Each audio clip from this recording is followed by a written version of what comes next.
Call to order the Planning Commission public hearing and regular session agenda, Cape Charles Civic Center, April 2nd, 2019. Can I get a roll call, please? Rosen present. Drew present. Boyd present. Bianca present. Costa present. Thank you. The Cape Charles Town Planning Commission will hold public hearings on Tuesday, April 2nd, 2019 at 6 p.m. in the Town Civic Center at 500 Tazewell Avenue, Cape Charles, to receive comment on the following: an application for a conditional use permit to allow an accessory dwelling unit at 649 Randolph Avenue, tax map number 83 Alpha A-1-422. An application for a conditional use permit to allow residential above first floor commercial in the Commercial 1 District at 209 Mason Avenue, tax map number A3 Alpha 3-1-638. The Planning Commission will hold a meeting immediately following the public hearing to consider the requests. The applications are available for public review in the Town Planner's Office located at 2 Home Street during regular business hours. First order of business is a conditional use permit application for residential units above first floor commercial in the Commercial 1 District at 209 Mason Avenue. Do you have any public comment?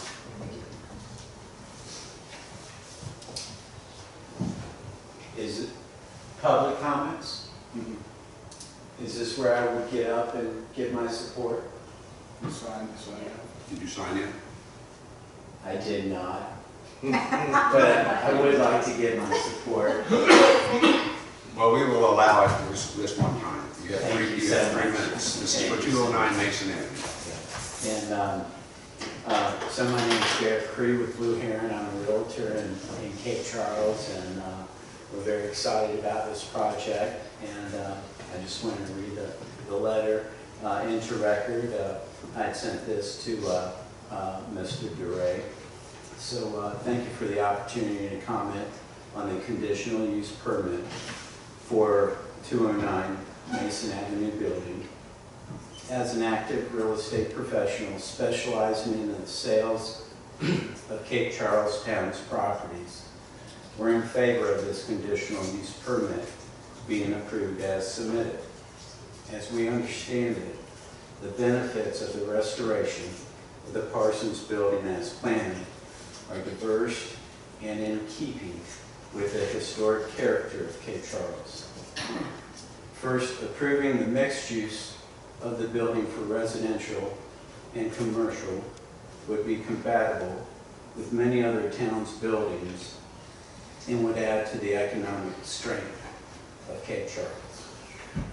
Second, plans for the handicapped accessible units will serve the special needs for future residents by providing units offering the capability of an aging-in-place lifestyle much needed in town. Thirdly, it's one of the most prominent historic buildings. It will finally be faithfully restored, returning to service one of the town's grandest buildings that as long has been in a state of dilapidation and vacancy. Please give this conditional use permit your approval, and thank you for your consideration to this matter. Thank you. Thank you. So we have no further. All right. The second one is a conditional use permit application for converting an existing 2 1/2 story detached garage to a garage on the first floor and an accessory dwelling unit on the second floor at 649 Randolph Avenue. Any public comments or anything to be read?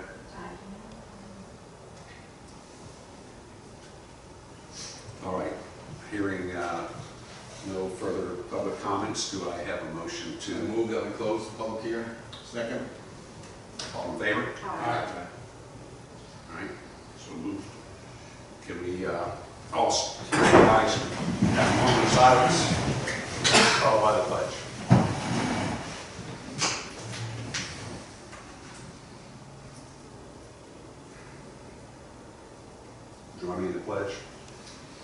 allegiance to the flag of the United States of America, and to the republic for which it stands, one nation under God, indivisible, with liberty and justice for all. Thank you. You may be seated.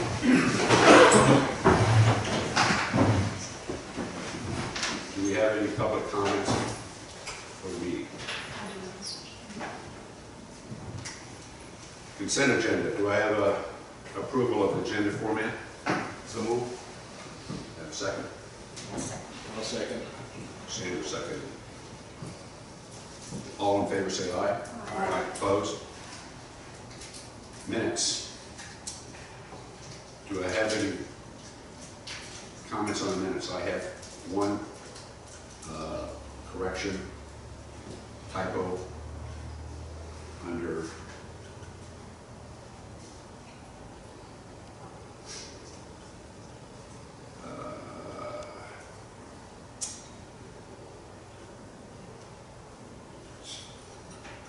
the D, new business, D, second line, it has overlay, or should be overlay. That's the Germans. Any other comments, corrections? If not, can I get a motion to approve the minutes? So moved. Second. Okay, I have a motion and a second. All in favor? Aye. Opposed? Reports. Give me a second here. All right, so everybody should have had a chance to see the reports on the HDRB, the HARD, Board of Zoning Appeals, Wetlands and Coastal Dune, and items of interest. Any discussion on any of those?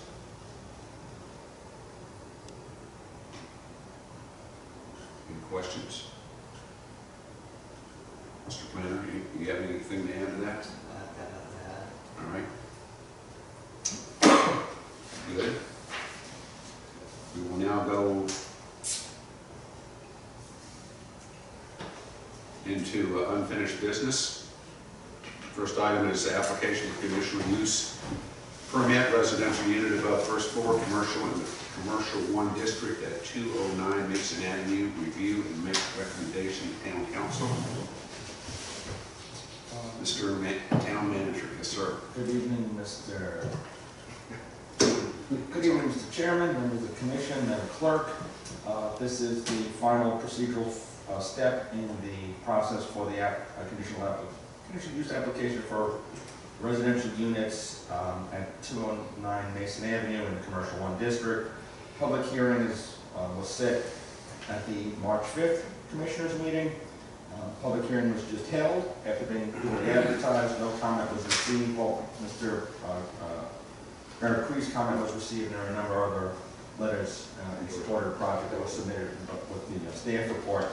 The staff analysis states that this property has been approved for conditional use permit allowing residential units above ground floor commercial in the past. The proposed use meets the desired land uses for the area as found in the comprehensive plan.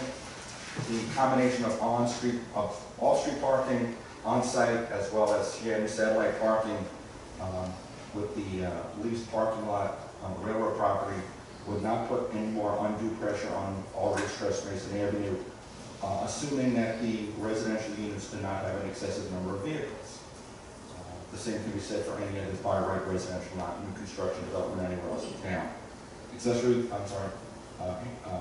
ADA accessible housing units are in limited supply, and an expansion in the number of such units will provide a beneficial solution to meeting the goals of housing type variety as stated in the comprehensive plan. The staff's recommendation is that following a public comment and any additional discussion amongst the commission, the planning commission approved the conditional use permit application and recommends to the town council. Council has scheduled a public hearing for Thursday, April 11th. Any questions? One comment, Mr. Gray.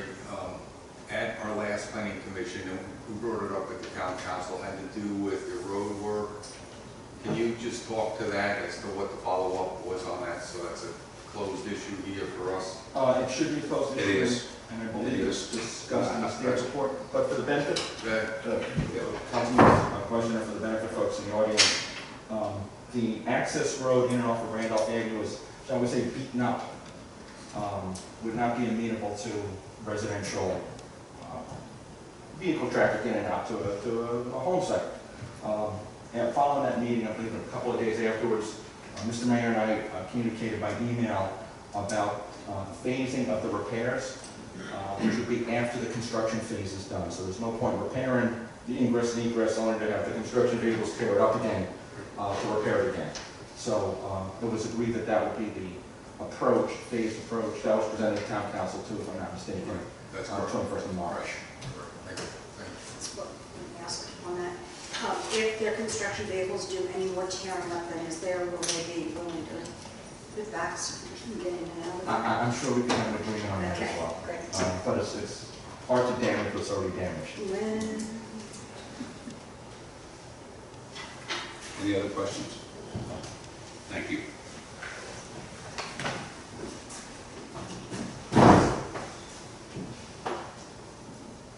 Okay, so the staff recommends that the planning commission approve this conditional use permit application and make that recommendation to town council. Do we have any further discussion on this item? Okay, I make a motion that we accept the recommendation by staff for conditional use permit for 209 Mason. Second? Okay, we have a motion and a second. Any discussion, further discussion? All in favor, say aye. Aye. Opposed? Okay, good. Our next item is the application for conditional use permit to convert an existing 2 1/2 story detached garage to a garage on the first floor and an accessory dwelling unit on the second floor at 649 Randolph Avenue.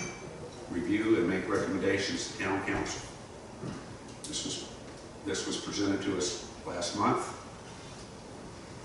There were no public comments. The staff recommendation is approval of a conditional use permit. Do we have any discussion on this? Need a motion? I'd like to make a motion that we approve the conditional use permit for 649 Randall. Second. Okay, we have a motion and a second. Any further discussion? All in favor say aye. Aye. Opposed? Great. Thank you very much. Thank you. Best of luck to you. Thanks. We'll need a little bit.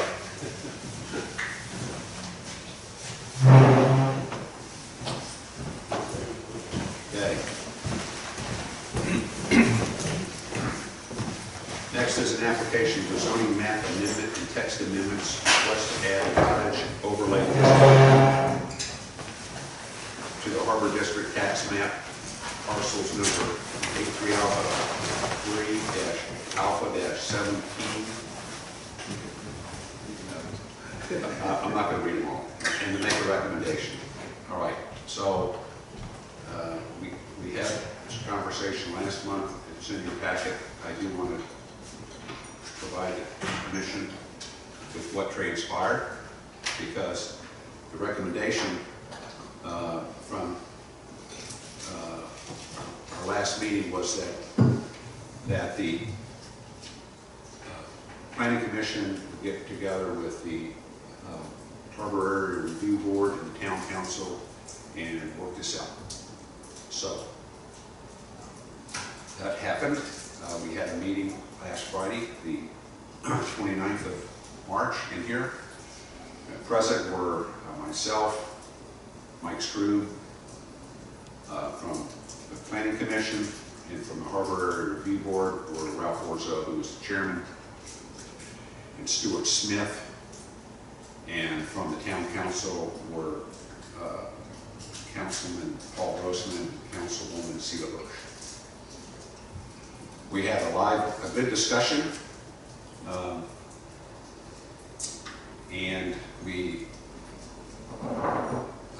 agreed on a couple of things, and we're to meet again on the 15th of this month, and after we do our homework, to go over a couple of items that we had discussed. I guess it's okay to say what we discussed, don't you think? All right, so one of the things that was discussed was the easiest fix for the overlay, and by the way, the town planner was there too. And at the next meeting, both the town planner and the deputy clerk will be. No.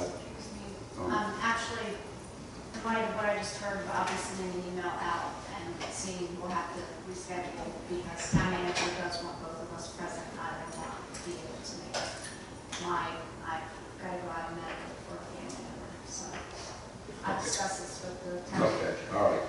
Well, anyway, so the easiest fix was to possibly do a PUD. But the current zoning ordinances say that PUD has to be 50 acres, but we can change that to 10 acres. And that would accommodate that cottage overlay district, and it would accommodate other parcels within within the harbor district. That way, the onus is on the developer to bring forth to the planning commission and the town council the entire layout of that PUD, just like we have at Bay Creek, which was Accomack Plantation. The second thing that we were to look at was the village aspect of that, because we had a cottage. The cottage overlay was basically a village type of affair, and remember, a PUD can have all the commercial and all the residential within it. All right, so it's to look at the village district as part of the PUD and come back and we would go over that. All right, so that's what we talked about. And the 10 acres was kind of just thrown out there. That was 10 acres. You know, we had to come back and say, what would be considered realistic for a developer? So a couple of units together, is it 10 acres or is it 6 acres or whatever? So that was 10 acres was thrown out. So Just to pick up on the word easiest, that's in an administrative sense because I think we all had a sense that it was all embracing and that nothing was really being lost, that it was really the smartest way to go to do this thing, and it just happened to be very non-complex in an administrative way, but I think there was a very satisfying appeal to that approach, so it was a very positive undertaking that because it's easy, it should be implemented very rapidly. So it was not a quick fix kind of thing at all, but very much everybody was trying to contribute as best they could to have something that would be worthwhile for everybody, and I think that's what we arrived at. So that's where we stand. 10 acres is a lot of land. Yeah, Well, it is. so I mean, we if you thought so think- too. It's very long. If you think about the harbor, there's 40 acres in the railroad piece. That could easily probably be. You could have really 2, maybe 3 PUDs in that, right? I was discussing this with Larry, Yeah. and he said that a PUD is actually, it's from a state, it's a statewide thing, or it's a state, Right. I guess district or whatever that you can call it. So there's standards that the state has, so we need to look into that and make sure that we can reduce that size. All right. And if not, we can maybe work around that somehow, like figure out a new district or something, but In that's order- just one. I'm sorry. No, you're fine. In order to reduce it from 50 to 10, what do we have to do? If we can for the state? It would be a text amendment. Yeah, we thought, see, this is a work in progress. At the meeting, it was a sense that it would be just a text amendment thing, but if there's more, then we would be the first to say, oh, we didn't know that, and we would move on to that and all. So this is not a rush to complete anything soon, but just trying to do the thing that makes the most sense. And yeah, it'd be a text amendment, so it'd have to go through the required process. And so we have to have public hearing, we have to go to town council, they have to have public hearing, so. Does the town have any more control over how a PUD is developed than if it was just zoned or something else, C2 or something? Yeah, we'd have to look at what the state says about a PUD and see what we have, what kind of changes we can make to it. Yeah. So I guess that's included in the homework. Yeah. So is a PUD a hard and fast rule, or is it open for interpretation? A PUD? Correct. I mean, there's a whole ordinance that talks about what constitutes a PUD. It's basically like a new zoning ordinance. You're rezoning to a PUD. So it'd be, but you kind of have creative ability as to what types of districts from the ones that we have in the town you can pull from and kind of create your own. But it's not a blanket.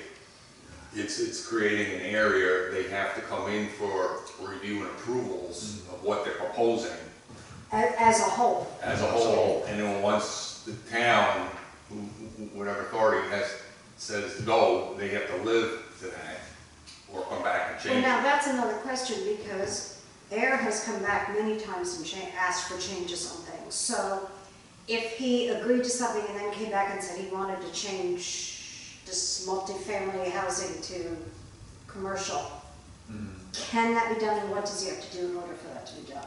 So if it was a PUD that he rezoned his property to and went through council, was approved, it would be a text amendment to the zoning district, which would be that PUD.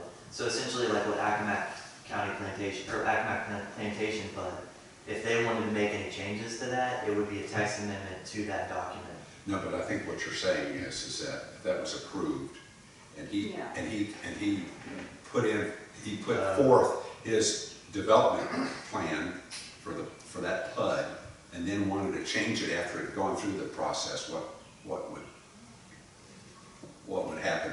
I mean, if He's he's talking about like the master plan that he submitted. Yeah. I'd have to look into that. That's a good question. Yeah, Yeah. I bet you would. My experience. You would think it would take another approval. Yes, I believe it would, because it takes, Big Creek, has a PUD for 3,000 units. If they were to create one for, 3,200, that has to get cycled back through and amended. That does make sense. I think the purpose of the PUD, though, is to give a lot of flexibility To the developer. to the developer at the time Right. that they are creating it. And I think we have to be very, very careful then that we understand what it is we're approving, so that should they come back. I mean, adding 200 units may not be so bad, but it could be they could really want major changes. Because he's changed that harbor concept a couple times. Right. So we want to make sure we stay true to what it is we have decided we want out of the PUD. Well, we've discussed other things like the buffer zone. Right now it's 30 foot around the harbor. That doesn't give us a whole lot of, it doesn't give you a whole lot of space there, but do you want something, you want green space, something, in that 30 feet. How do you want, do you want to have mixed use, overlooking the harbor, in certain areas? And, there's a bunch of stuff. We have some homework, and I guess I got some more homework now, and that's fine. But that's where we stand. So we'll have to, I guess, reschedule. So. Who are the developers that are interested? Do we have any? All I know is that Air Baldwin, he said 6 months. He didn't say anything about who his developer was or any of that. So, no idea. And I would say we are not under a very strict time frame because Air Baldwin has always needed it yesterday. Always. Well, he was called out, and he actually said 6 months. Yes, You know, he it's said like 6 it's like months. you know how we talk. You like, oh, I needed this yesterday. Anyway, realistically, he said 6 months. And you know, I think. Sorry, I missed the last couple of meetings, by the way. Well, I think his understanding was we got this Front Street, and let's put that out on the table so everybody is aware of what happened here. My understanding is that Front Street, the two partners that are in that from Maine have an 18-month lease. That's what I was told. And during that 18-month lease, they're going to put in a facility. We're going to have about 50 full-time. Yeah, but they're kind of high-end employees, probably $50,000 to $100,000 employees, and a lot of them probably have families, and there's no place for them to live. So now, of course, my thought process on that was with the area that he's designated. First of all, in 18 months, I don't think that place, they might have a couple houses or something in there, but I can't imagine that just because of the location, that's going to be some nice property. But hey, if he has townhomes or 4 squares or something like that, then that might be doable. So. Yeah, that's fine. Am I wrong? I could have sworn it was because he wanted this cottage overlay because he couldn't get anybody to commit to building anything in this area. That's right, because there is a financing problem, and Sheila mentioned this, between when you do mixed use, it's hard to finance that with commercial and residential. So. And the housing he was talking about for the people, the new harbor place would be. Yeah, he had mentioned that. He had mentioned that back over by the STIP, but that would be you know, if this PUD came through, you know, if he has over 10 acres back there, you know, he could be. I think people are confused about what the cottages are going to be used, because he sort of came across that they were going to be used for the people that were going to help build this situation. Oh, no, see, I didn't get that. Yeah, Well, he did say something about that. Yeah. I've got this stuff back here in the back that could be used for workforce housing. So so anyway, so we're progressing, and by the way, I didn't say that how this came about was I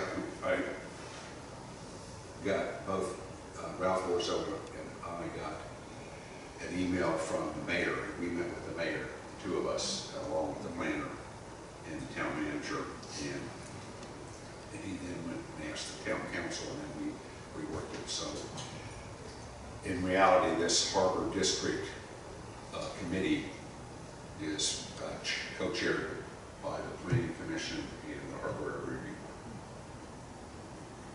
And once you come up with a decision, whatever, a plan, an ordinance, Well, we'll come up with whatever we come up with. It has to go. It'll have to. I mean, if the 3 groups agree on that, then it would be taken back to their various commissions, board, whatever. Okay. We're meeting on the 15th. We got a pile of, we got homework to do before then to see if all of this, so at our very first meeting, see if this still makes sense and all. So we're not there yet. Just It's going to take. like a good start. It's going to take a couple of months. And it is very complex. the dynamics of the thing, and you know, down deep, I get the sense that the whole harbor thing is changing. The old idea of mom and pop living above the store, it could actually, in years ahead, it could be a very desirable thing, a cool thing, what people want to do, and, you know, maybe more than a detached dwelling, but we're not right now, bank loans and all are more traditional. It's just not, it's not just for air either, it's for, So- it's No, for I the understand. it's for the I railroad, understand. it's for the railroad property as well. It's, the point is that this is gonna happen now, and right now, the entire harbor district is multi, The system's approach with a lot of players, a lot of ingredients, and I realize how important this works as a team, because so many other people know things you don't know, but you get the whole thing, and the ball field, and everything else has a role to play, and so hopefully we'll see the whole big picture, and then be able to manage the development in a sensible way. Well, I'm glad to hear that But, you understand that it's not just this little piece of land No, that yeah, no, affects it's our the whole whole, it's the whole, railroad. we looked at the whole thing, we have the concept that Paul and Sela put together for the town council, which is the western part, but it has the roads, it has the set part, and it has New sheds. and it has the Road blue sheds, systems, and new it sheds, new has sheds. a road, what's the name of that road? Avenue? Diana. Ah, That's it. and then, we also had President, Patrick Haney given at the, town council meeting, passed along, just a rough rendering of what, and I don't know if he had talked to some developers or something, but they kind of had done the back portion, part of the back portion of the harbor, of the railroad, Buildings? of the railroad, just lots. And so he had possible mixed use, and then he had residential lots, so. And on a PUD, who would be responsible for the architectural look of the place? That would be all included in the application. That would be presented to the planning commission and then approved. And they would have by to, town council. they'd have to adhere to what we, you know, we don't want them to come in here just like, that. You know, you have the look and feel that's in the current, and the look and feel of the town, and you want to maintain that. And I mean, he did say that in his cottage overlay district, that, you know, that kind of a feel, so. And then you have the height requirements, so. So that would be very specific. Yes. Yeah. Okay. Yes. Exactly. So it wouldn't be You'd see the Patrick Ham layout. coming in and saying, I'm gonna use 5 different kinds of siding and then doing all brick. No, they would provide elevation, Okay. things like that. Well, but they could come in with a materials list. Mhm. That's They it. would approved and then used as, separately, since. Yeah, like a PUD book would show like material Yeah. options. Maybe you could give them a percentage of how much would be this and how Yeah, much would be that that. would be it. Okay. All right? So the reason that this is on here tonight is to, because y'all made a motion to meet, you know, with the joint work session with the town council and Right. harbor area review board. But just to actually defer this item, because there wasn't a real motion on this specific item as to whether or not approved, denied. It's just kind of in limbo. I don't want it to just sit in limbo, so. Neither does there. Yeah. Yeah. And then also Sure, with a here. specific date that we're gonna bring it back and reopen, and that could be another deferral or something like that, but either, you know, just so that it doesn't just die, because I don't think that's fair to the applicant. Well, has the little committee come up with an idea? No, but I was wondering, you say with a specific date. So that way it's not just like, we're just gonna defer it, because then I could just, I mean, then at that point, I could just continue to bring Paul, it. do you think we could, No, what I'd say though is the applicant did not come adequately prepared. So that was not a Yes. full application to even consider. But you didn't give them stipulations on, okay, go back and present something different to us. No. From what I saw, it was a motion to meet, and which we did, which y'all did. No, we had a motion to do schedule a joint work session with the town council, and that's what we did. But I don't know, we didn't say, we didn't say anything about deferring it or any of that stuff. I mean, we didn't. So we said we try to work it, you know, we got the 6-month window. So I don't know if we have to have a specific date. I think we can just defer it till a later date. Hopefully we can do it within the 6 months. Or to be more specific, we just reject it. Make a motion that we reject the proposal. This proposal? As presented here, and just be done with it, and then come back at a later date when he feels we have definition, and then he's able to fulfill all the application requirements. That sounds marvelous. Okay, you want to make a motion? Well, that would address D then, wouldn't it? Pardon me? That would address, it's just when the, I mean, it's not a new thing, it's not on the agenda. That's D basically, what we would be acting on, right? 5D here, No, that's, about the overlay. no, that's 5C. C, I mean C, I'm sorry. 5C, the zone, yes, 5C. That would be the recommendation that we not. What is the reason we're gonna give for rejecting it? That we are not adequately prepared. The applicant's not prepared, and we haven't set what we envision for that particular area to look like. Okay. But wasn't that part that were incomplete? Well, that's the way I felt too. He came with his ideas here and said, change the ordinance and give me a free hand. Yeah.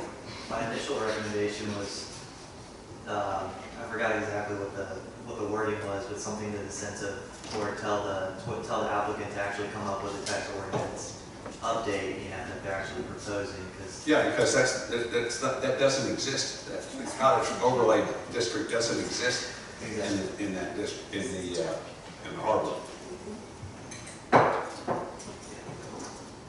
So, it's open to whatever you guys think would be best. Well, not accepting what's proposed, so what's it?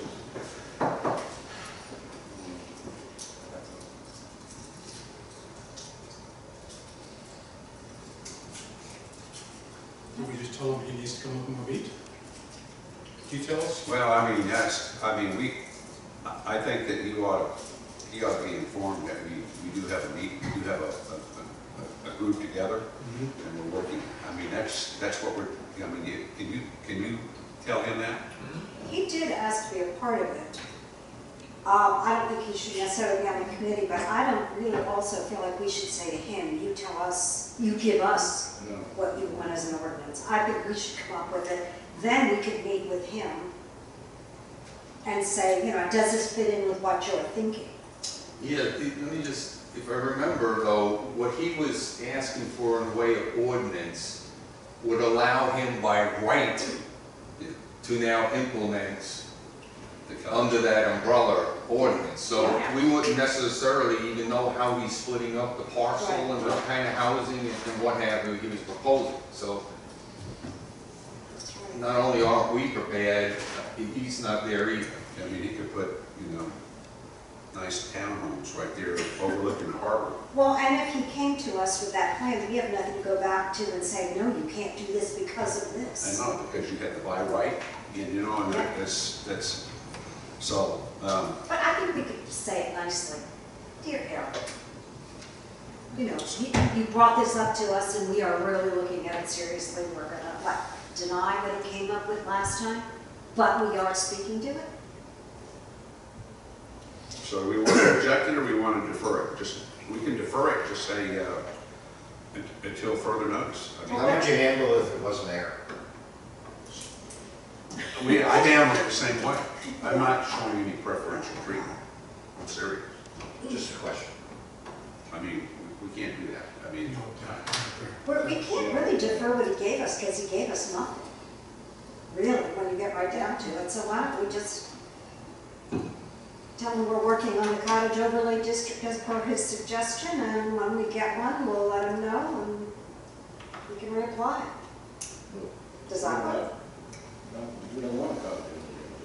We may not want to, yeah, we may not want to cut All right, it over. But he has that 10 acres, and we're gonna try to, not only that, but basically the railroad property is what we're. Yes, have yes, that. yes. And we looked at, I mean, there's a lot of other Interesting properties. piece of property. Everyone is attuned to it. I mean, you know, the Rosenwald School and that whole area, where the new road, that's all Harbor District there too. So, Does it go down to the new building, the Harbor District? Down to where they have the land fence, construction fenced off? I seen them deliver a bit there today on, going out the old road. the Harbor District goes, down to the STIP. The STIP's included. I'm not sure if the you know, Bay Shore, the road that goes to the STIP, to the west of that, I mean to the east of that, that property,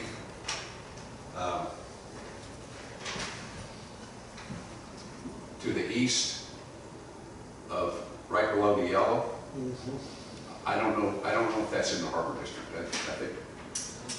There's the harbor. Right there. But you can go see that better than that. Yeah, this is right. So where the road, which is Bay Shore, or that road that comes down there, everything to the west of that, where the new road goes, everything to the south and west of that is that's C3. And it's not the Harbor District. The STIP is in the Harbor District. But everything that goes along the new road up to where you would take the hump, go to the hump, that's in the harbor. But I mean, in a way, I'm looking at the bottom part of the staff recommendation, the deferral, setting a specific date to reopen item 5C. Well, at the April 15th meeting, that's a specific date in which we're going to be revisiting this whole business. Well, that's our next meeting. Yeah, so that could be compliant with the recommend. I mean, it's a deferral. Well, we're looking though to address his particular request here. To Right. We're not gonna have that solved by Well, we April should. 15th. a date to reopen. I don't think we need to have a discussion with our next plan. I don't think we have to have a specific. Or throw out 3 months, and we can always come back Yeah. and address it again. I think 3 months is plenty of time. So Okay. what do we, Well, it is or isn't, but I'm only saying we can put it out there 3 months. If we, as a group, Don't have it. We firm up, you That's mean the fine. new board? Yeah. I'm saying this committee, Yeah, okay. in coming up with some kind of vision and then selling it to the various boards that we have, it may take some time to get through public hearings and all, Right. but at least we have a vision that people say, okay, now it's a matter of formality to make it happen. Right. Yeah, we're making progress. I mean, I understand that, Yeah, I mean, but that's he what- needs to have something, and that 3 months is, I think, sufficient. That gives us. Yeah, and then we have an May, June, and opportunity to July. say either we're ready for it and we can cast yes, no, or In defer 3 it again. months? In 3 months. I'd say we have an opportunity to say yes or no. Why are you giving it a time frame? I'm just trying to close out this particular item so we can move on to my Let's favorite just- part and so. And I'm putting off the excitement of that discussion about parking. I think 3 months would be a good idea. we all want to see progress made. But what, I guess what bothers me about the time frame is, to me, it's saying, Air Hall really needs this decision made, which is, if you say 3 months, Well, are you gonna really rush through this? You said it was No, very no, complex. we're not. Give yourself time, don't feel pressured. It's just going to be. but I think we can get, if we're meeting twice a month, and I think that gives us 6 more times to meet. If we can't do something in that time period to come to some sort of consensus, then Who's gonna write it? Is the staff writing it and then this group is looking at it? No, the group is looking at it, and the staff's there to advise. And then who writes it at the end? That would be a determination of the Yeah. commission. And probably- Okay. probably- And then once it's written, that's when you'll decide if that's what you wanted it to be? Well, we have to go to the boards, the various boards. No, but I mean, you're gonna present something to Right. us. So that will be, you'll have to come up with that, you'll look at it, you'll decide if that's what you meant to do, and then that will come to the rest of us. And I think, Don't forget, this is for the Harbor District, that whole I group got it. thing. I appreciate that. I appreciate that you are doing it that way. Okay, we beat this dead horse. So can I just have a motion about deferring this? All right, I'll take it. I make a motion that we agree with the staff recommendation for deferral of this particular item, and we set a date of 3 months out in the distance to re-review this subject. Good. Good. Do I have a second? I'll second. Okay. Any further discussion? So 3 months would be It was June. July. Okay, all right. All right. Any further discussion? All in favor? Aye. Opposed? Nay. Yep, 1 nay, okay.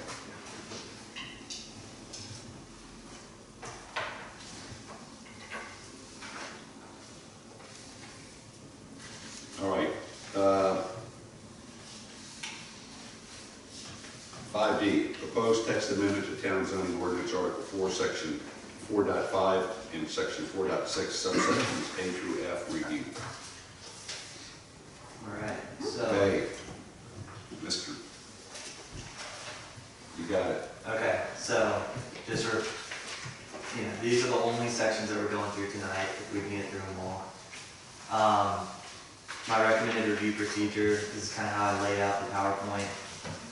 Review each subsection in order, so we would start with just general requirements 1, and we go through that. And discuss the regulation, form a consensus on any recommended changes to what is being proposed, and then proceed to the next regulation, right? So that's just my thought on how to do this, so that way we hit everything. If a consensus is not able to be reached, I recommend that we table that specific regulation for further review between now and May, so that way we can, you guys as planning commission can look at that further, between now and May, and we can revisit that. So we don't have to sit here and discuss it for 30 minutes or something for just one regulation if we can't figure something out. And then review definitions as they come up for each subsection. So just some things minor that I put in the staff report. Minor changes from the initial draft of subsections A through F are shown in red. So what I provided you in May 5th, I kept that as what I provided you in this updated staff report for this meeting, but I did find some changes that I'm proposing on top of that. Just minor things like, just clarifying sections and stuff, nothing huge, but those are going to be in red on this PowerPoint. The little star indicates a proposed definition for that word that I provided in the staff report, but it's going to be kind of in order as to when they pop up here, so we can discuss them then, and those proposed definitions are going to be shown in red. So, starting with general requirements. So A1, did anyone have any questions, comments, concerns on A1? And if this doesn't make sense, please ask me questions and I can. Can you tell me what page you're on in your This is the, handout? 2. 2. No, so what page? Yeah, 2. No. General requirements. She's looking off Are you looking at the slide here for this? Yes, I'm looking at what you sent us. of, you gotta go side by side Oh, this is with the documents. yeah. What I recommend is if you have this hard copy or not, 74.95. if you have the proposed ordinance, Yeah. keep that in front of you. If you have your staff report, keep that in front of you. The staff report is essentially, if you had any comments, anyway, yeah, so just keep both of these in front of you as we go through. I don't know, I hope this makes sense to you guys. But anyway, A1, and I can read this to you, or we can just Just no read, okay, we'll just keep it going. Alright, so, did anyone have any comments on A1, essentially is what we're on right now. Fine. Alright. A2 and 3, did anyone have comments on A2 specifically first? Yeah, the word established in A2. Mm-hmm. Each use of land in each building or structure hereafter constructed or established. Does that mean that it's a building that's hanging around and all of a sudden we decide to make it a restaurant? That's a use would be what established refers to? It could be. Well, established here means like, so say you had one suite and you did just interior renovations, then that would, to make it 2 suites, you know, that would be an establishment of a new location or whatever suite. So that'd be a new use. That could be a different use than what it already was. Or something like, because it talks about construction, constructed or established. So when I see constructed, I think of like external, you know, building up, building out, rather than working in your existing footprint. But established could also mean internal. So like if you have a lot of storage areas, so say the shanty was like half storage, half restaurant, and then they were like, you know what, we can expand this to be all restaurant. Then that would increase that use requirement, parking requirement. Okay, good.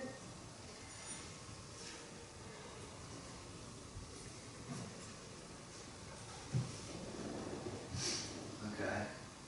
Any more on A2? A3?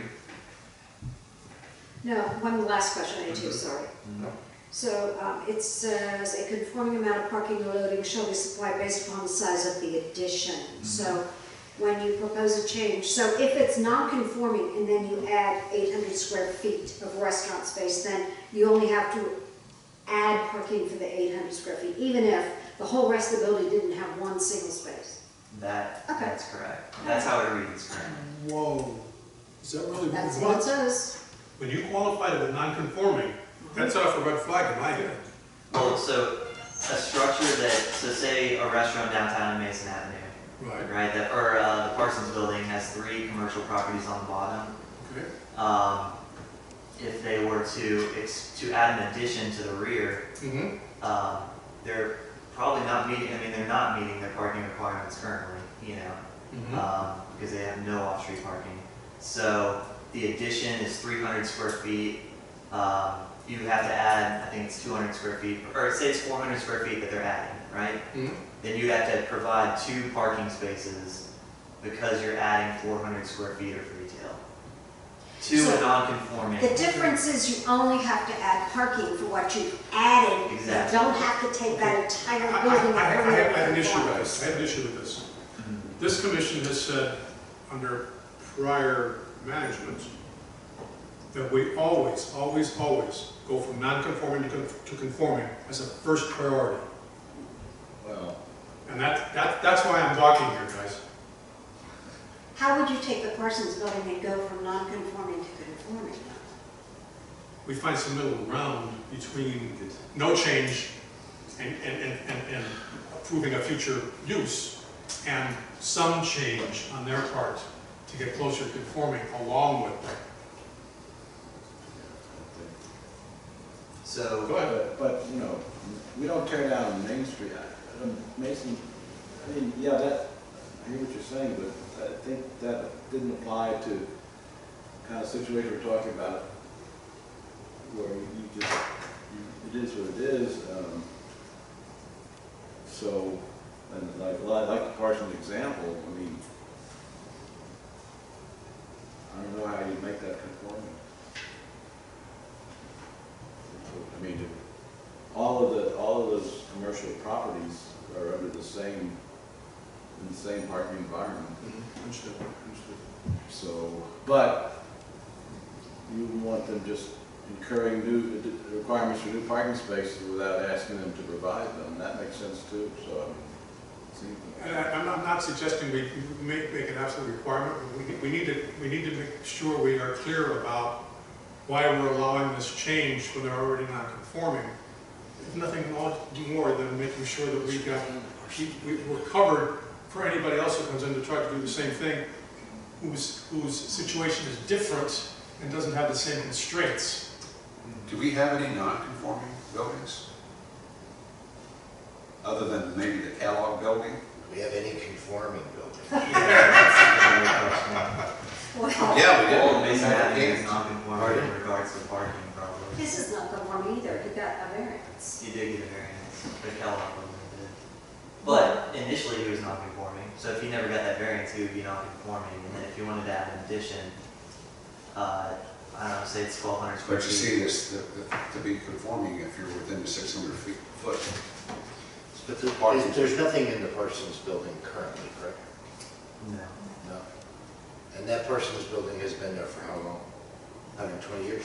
No, well, not, it's a 1920s building, so. Well, the building a couple down from it is 120 years old.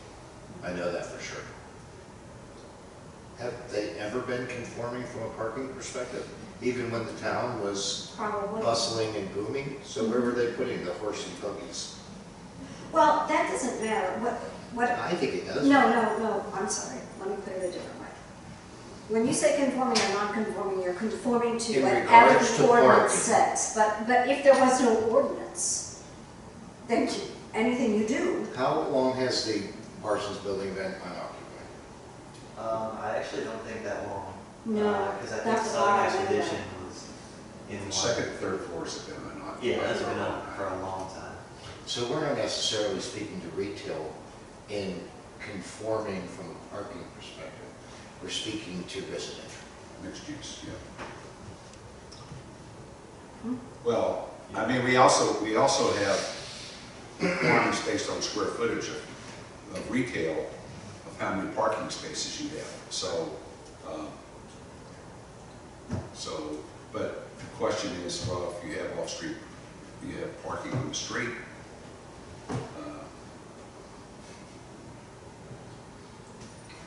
and it's within 600 feet, you know, then every building is covered. I think this is kind of a compromise because it used to be not necessarily in this ordinance, but I know in the past, if you were non-conforming and then you wanted to change something, then you had to be totally conforming. Yeah, So what we're saying is that's not really necessarily possible in the town. So what we're asking is you kind of conform a little bit, at least give us 3 parking spaces as opposed to 0 or 20. So I think it's kind of what you're saying. What you're looking for is long-term, getting to the point where, again, the town and the planning commission has history with doing due diligence to make sure that we've gotten the users of the land to abide by the land use rules, as opposed to just, standing back and letting them do what they want. Right. Because, we put ourselves at risk if we do that. That's all. Nothing more than that. Okay. Well, so what's the consensus on that? Do you propose that to be changed, or do you agree with it now that we've discussed it?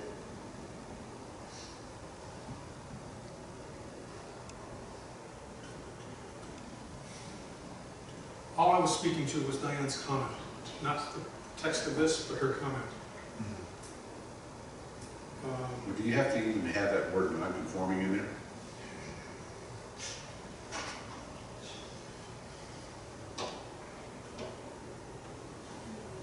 Yeah, I think so.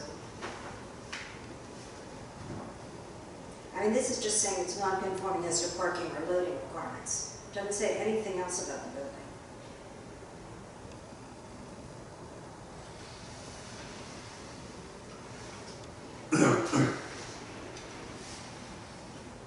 Well, we need to have an example here. I mean, so let's take the Parsons building.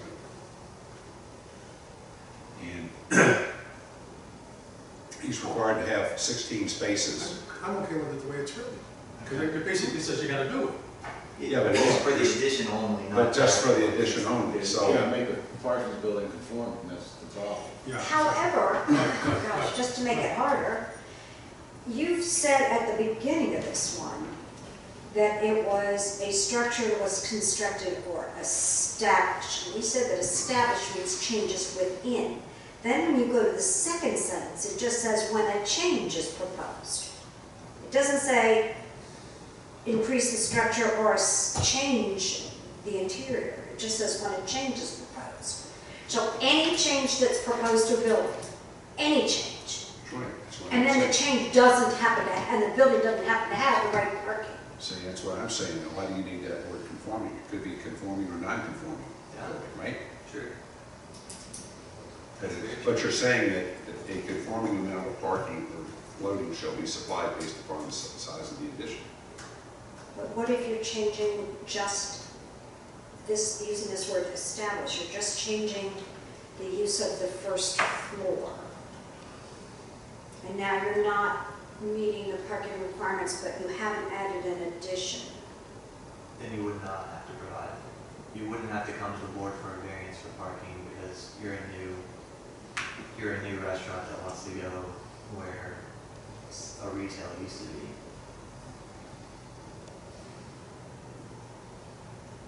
Is that what you're asking? No. No.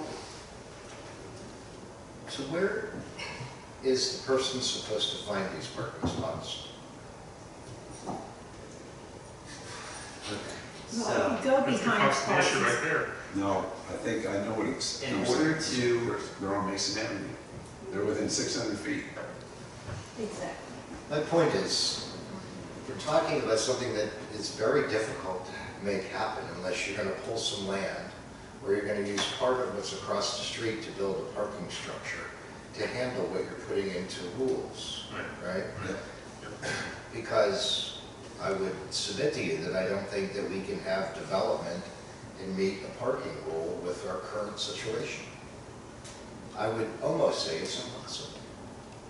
Well, give me an example, like of an existing structure Yes, or sir. a new structure. We're just, An existing structure. Or even, let's take the yoga bar.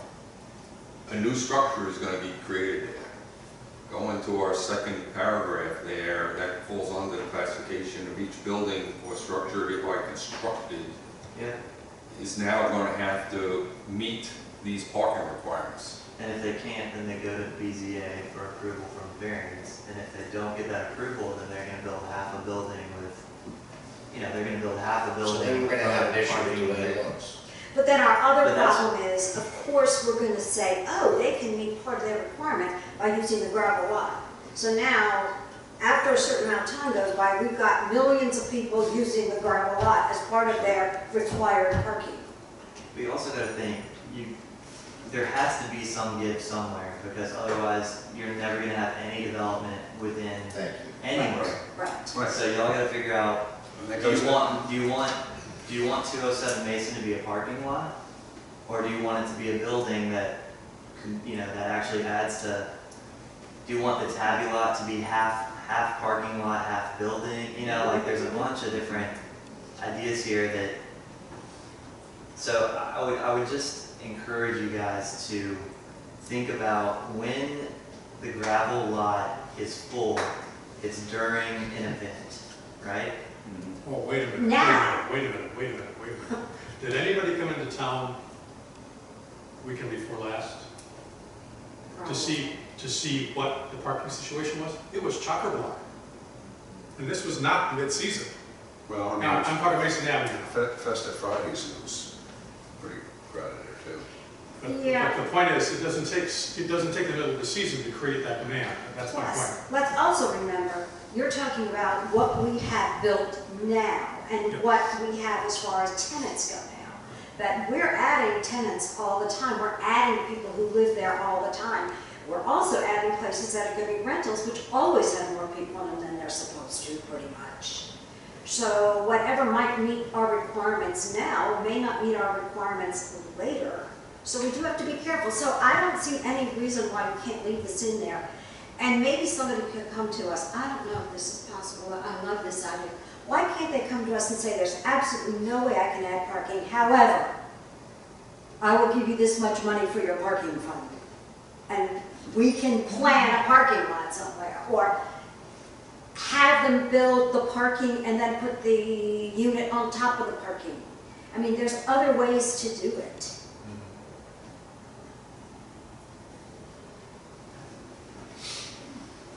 And this is going to be just a problem here, right? Because when you all are talking about what goes on over in the railroad property, then you're talking about alleys with parking on it.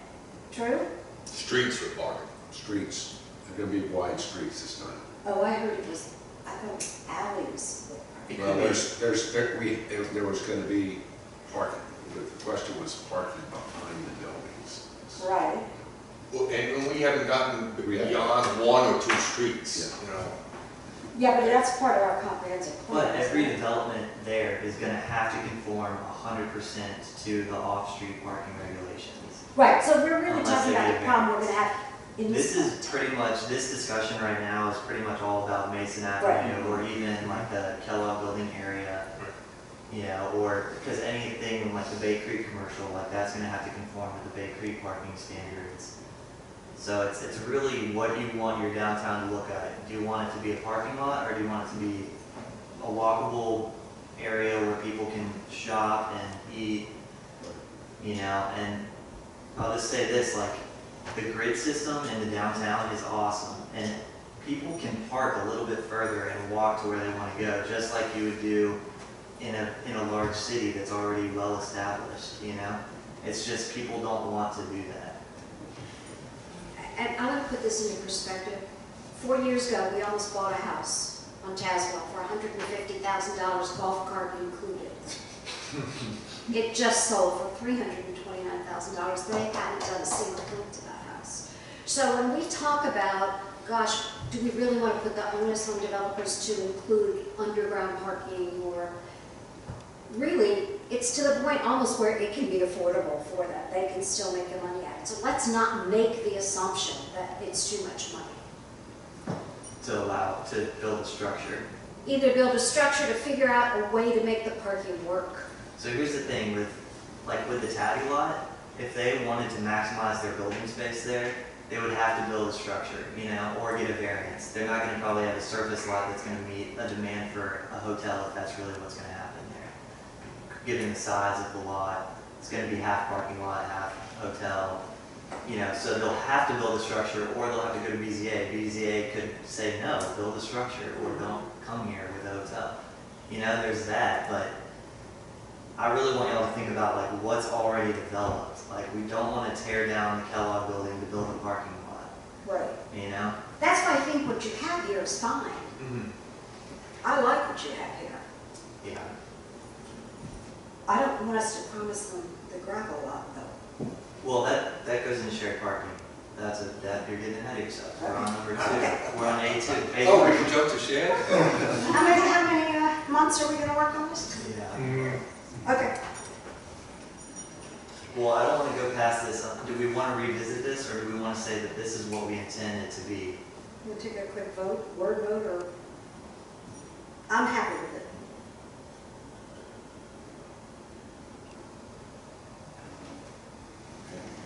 Is anyone still not happy with it? And if so, we can revisit it next meeting, and really just like kind of gather your thoughts on number 2. And I still don't understand why we're picking a non-conforming building. Well, Unless we're saying that all the buildings are non-conforming. it's Okay? because all buildings are non. This is specifically if it said when a change is proposed to a building, Yeah. that's Means it's conforming or non-conforming, right? It's either conforming or non-conforming. Are you talking about the change or the I building? see what you're saying. Talking about the building. Okay, so if the building is non-conforming. But see the way they're saying here, it says when a change is proposed to a building that is non-conforming. Right. Okay, but the clause there refers to the addition to parking is only for the addition. I understand that.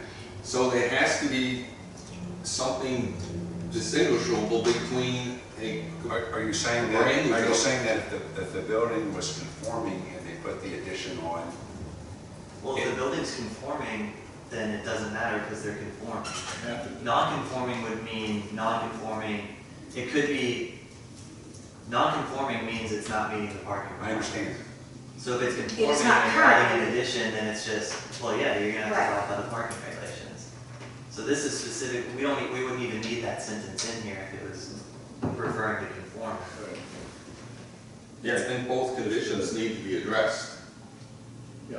Why? If Because it it's a can- conforming building, and you add an addition, you automatically have to Right. provide additional. Okay, and that's the There's first, no that's the question. first sentence. The second sentence deals with, okay, what do you do If with you're the not- non-conforming? Yeah. Exactly, Well, right. that's needed too. No, I think the second sentence, yeah, I like it the way it is what I'm Yeah. saying. All right, then let's move on. Well, nobody else will That's agree. fine, that's fine. I agree. Move on. You can be I agree. quiet. I agree, Alright. All right. because something is better than nothing. Not necessarily, no, No, no. Until the capital becomes available, or this body of the council gets the passion to really nail this issue to the wall and do something about it, all we can do is come to some middle agreement, middle ground. It's the only choice we got, right? Yep. I mean, that's the reality of it. Okay, A3. No. No addition or change of use, I'm just gonna read, no addition or change of use to an existing building shall be constructed which reduces the number of spaces, area, or usability of existing. Hang on. Did not we say we would table something or we would get consensus? Yes. Well, I asked if there was anyone that was still opposed to it. and no We one- got consensus on it too, I think nobody objected. Okay, all right, okay. Yeah. All right, okay, sorry. And I actually don't think reading it is really helpful. So That's I'm just gonna let y'all. Well, Does anyone have anything on number 3? Well, if you're gonna put in number 1, building or structure hereafter constructed or established, then I think you need to put that in 3. If that's gonna be in 2, that should be in 3. Because all you have here is constructed, but you also have change of use. So why would you use the same language?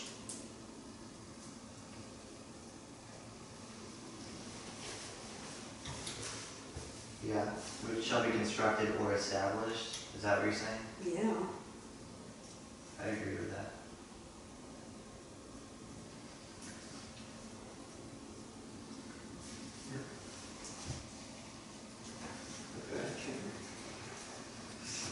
All right. So parking space definition.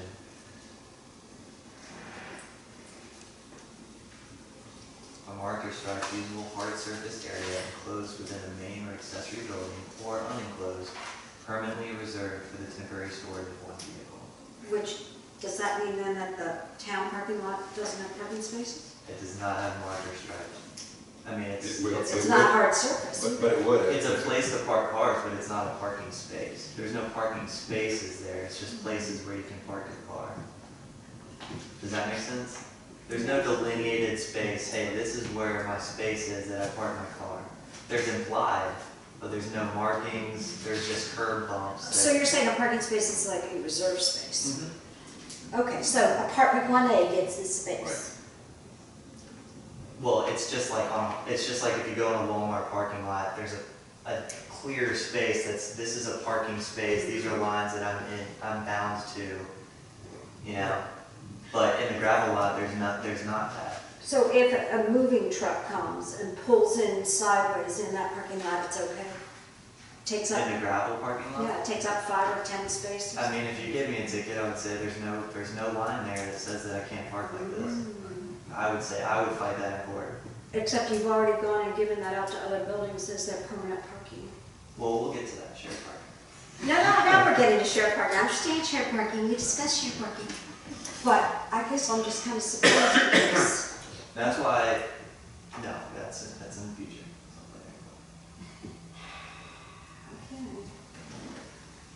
okay. All right, why did you jump to definitions here?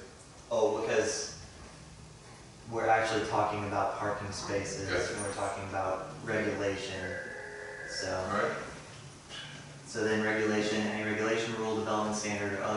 prepared by the development and adopted by the governing body pursuant to the requirements of the setting ordinance. Yeah. All right,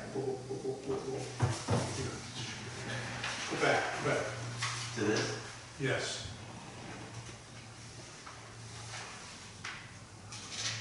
Which department?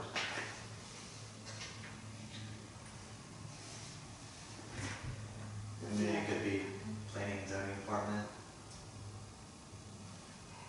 Whatever makes sense. Because you know, How about, How about just skip out prepared Yeah, by, I and just put agree. adopted by the governing body? yeah, yeah, I yes, agree with that. that makes sense, yes, yes, thank you. that's good. And are we skipping all the rest of A? No, no, no. Oh, okay. This is just, it makes sense once we get to the actual Okay, uses, that's why I did that. okay. The parking lot shall not, A4, you can read it, yeah.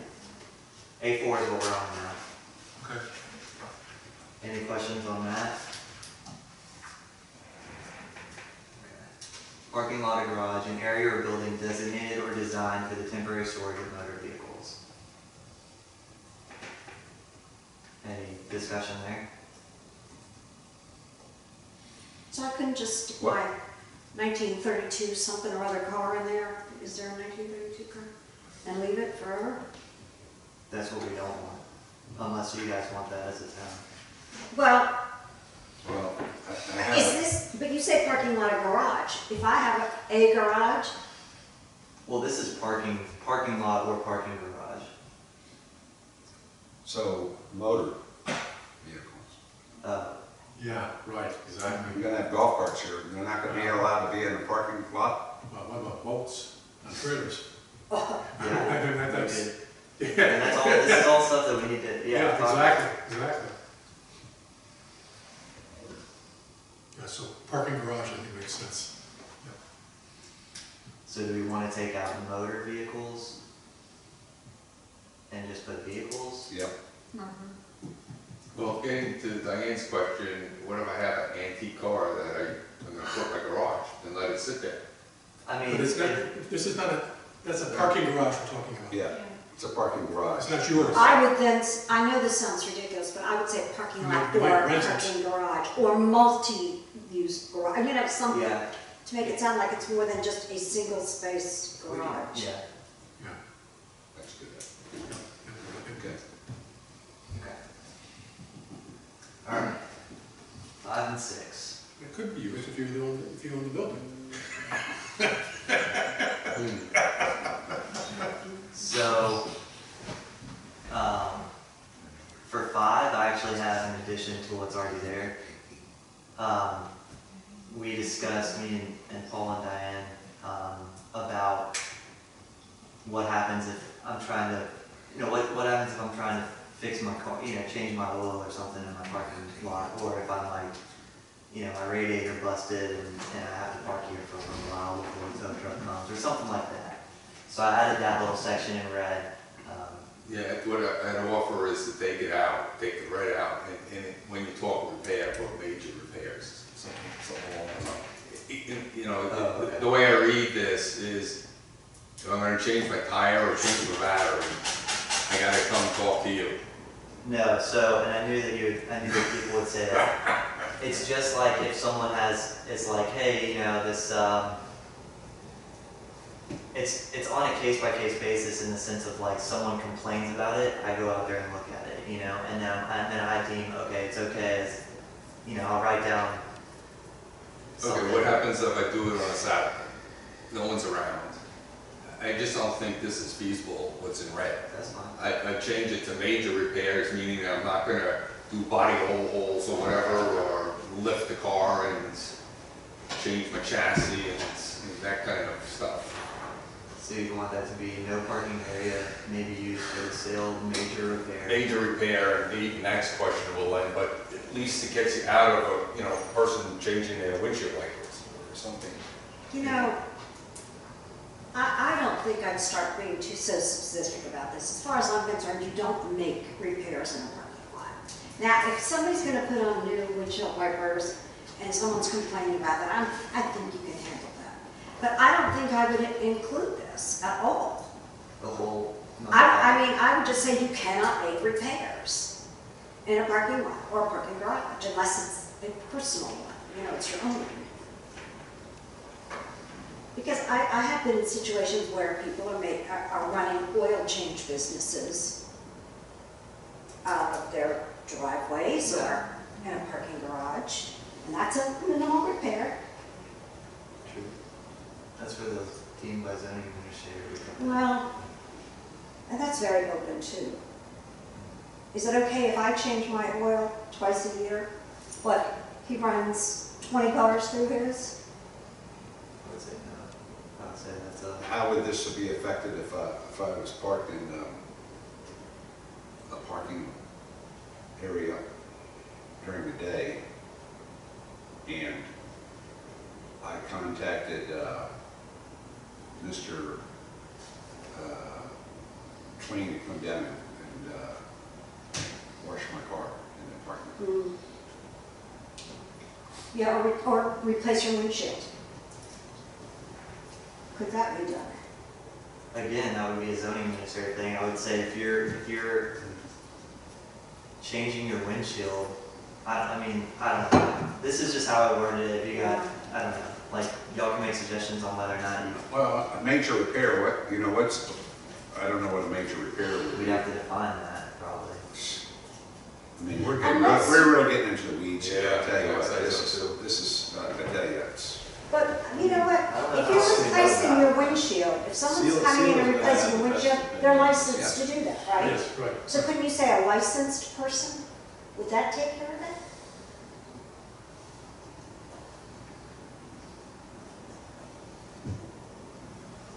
Okay. To your point, think about this is taking place in the parking lot in the commercial area of Bay Creek. And people have expectations about what's going on there and what's not to go on there. So I think your point about licensed makes all the sense in the world in that regard. Because you don't want anybody just going out there and changing his oil.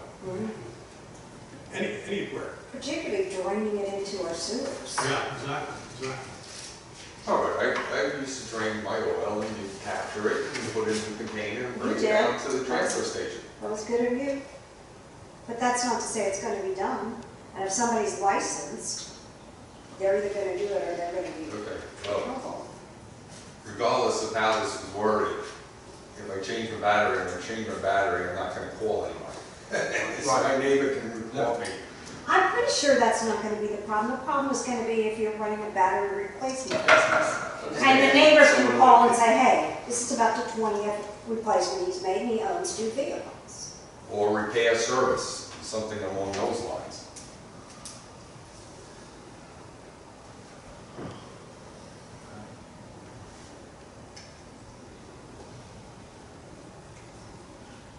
So do we want to say no to this one right now and revisit this one? Yeah. And then 6.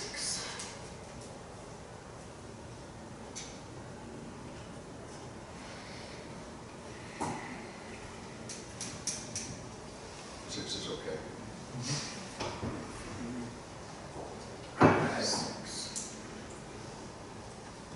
B1A.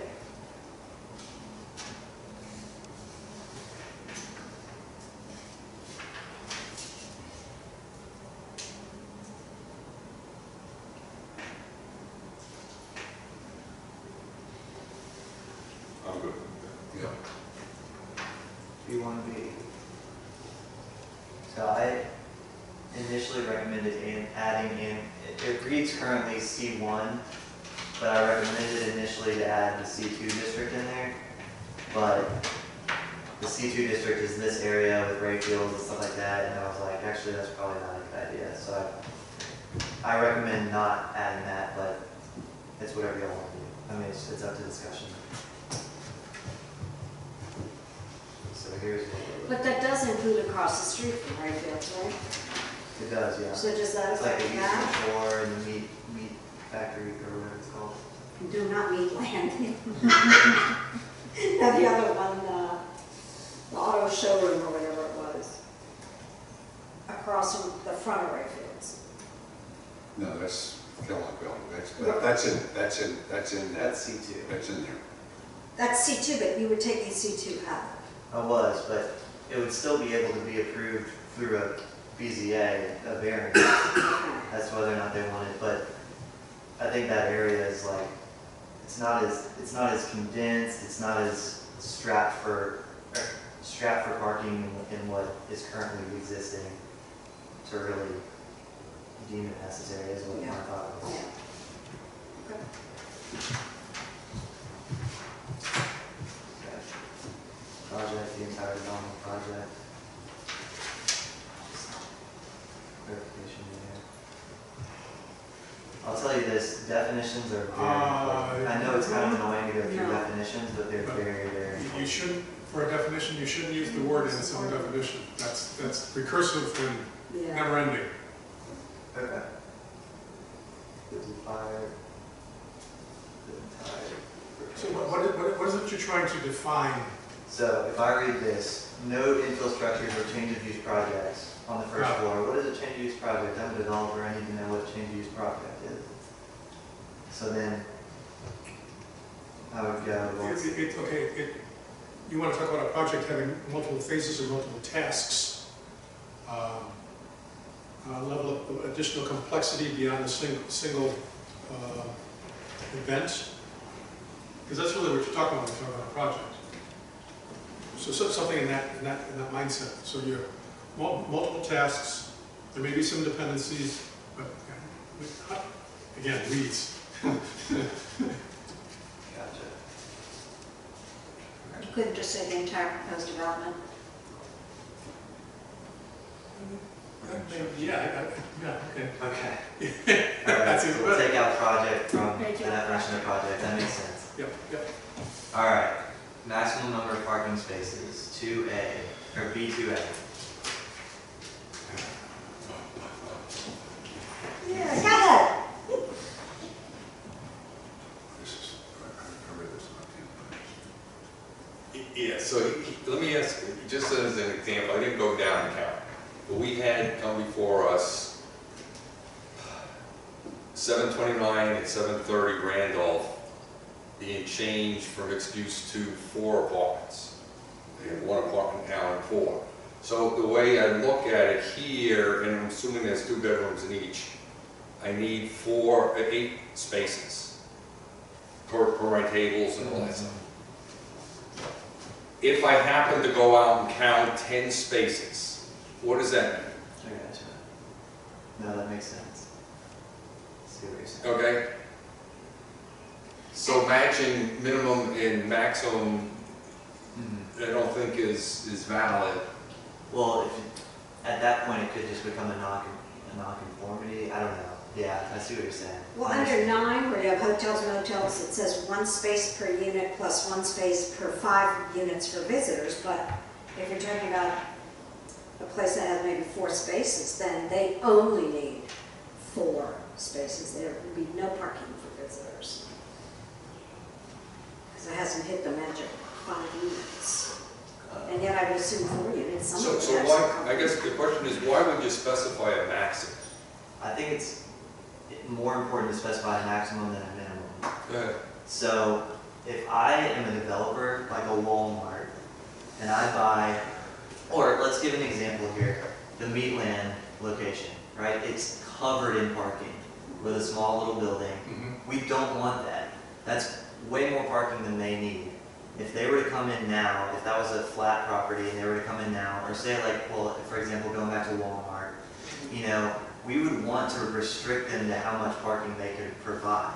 A lot of developers want to build as much parking as possible because I've heard that developers get actual specific amount of money for how much parking they provide to, like, I don't know, it's like, it's a benefit to them to provide more parking than not. So, Could we put that into a specific zoning? Not all zoning? Isn't that what open space is all about? well, if you read, Boundaries? I mean, if you reach your 25% maximum open space, you could still cover the rest of it in parking with a little building. Or for instance, like, well, this is an example here. So Eastern Shore Golf Carts, right? Mhm. They want to buy the Tabby lot. They build a little shack and surface the parking lot. There you go. They want as many parking spaces as they can possibly get to show their cards off to the world. So And it's just- then I would go, rather than match it, I would add a percentage. Okay, yeah, and we could do like 100, can't exceed 110% or 120% or something. Something that sounds reasonable, yeah. Definitely could be done, yeah. But I see what you're saying with the whole change of use exceeding your amount that we already have. So, but that's really that's the purpose of it, is you don't want to have someone just build a ton of parking. Mhm. So we need to revisit this one. Yeah. And put a maximum percentage on it as an approach. And look at it per zoning, Look at what it's zoned. Oh, like different zoning Yeah. areas. Each area. You need C1, C2, C3. Yeah. Okay, I have a devil's advocate question. We know how precious parking is today. And I would imagine if a business owner had more parking space than he wanted, he might offer, especially when businesses around him are looking for additional parking they don't have access to rent some of the spaces. Should we stand away there? But, you know, that's just, again, devil's advocate, that's all it is. Well, that's the concept of shared parking. Yes and no. Only The thing that makes concept- me, But the way it's written here for shared parking, you're gonna change and create a deed that says you agree forever to give me Exactly. 8 spaces. And with that situation, if I was a developer developing a Tabby lot, 100% would build it all parking. Rent them out to all these places that need parking. There you go, you got a parking lot in the middle of your downtown on probably the most prime property in town. plus, if you own a piece of property and you deeded over half your parking, in the future, what's your property worth if half your parking is not there anymore for you? And it restricts me, if you're renting from me, if I should sell, and go, oh, by the way, to the buyer, you lost 8 spaces to your neighbor here. So it's the concept's fine, but Yeah. practice, And I wonder, do we know anyone who does that, any other jurisdiction that we can talk to? Who does what? The shared parking or, I mean, I'm sure, yeah, I'm sure. So I'll look into it. Yeah. Well, once we get to, if we get to that. once we get to what? shared parking. Yeah, we're not there yet. Okay. All right. So we're thinking about possibly making an additional percentage, like 110%, 120% or something like that. And perhaps looking at it by R1 by. Oh, yeah, by zoning. Zoning. Yeah. I gotcha. Maybe a Yeah. table. Because I would say if a space has 4 units and they have 7 parking spaces, that's no big deal as far as Yeah. way too much. Yeah, that's But it's a lot if you live there and need a visitor space. Yeah, that makes sense. So, okay. All right, B3.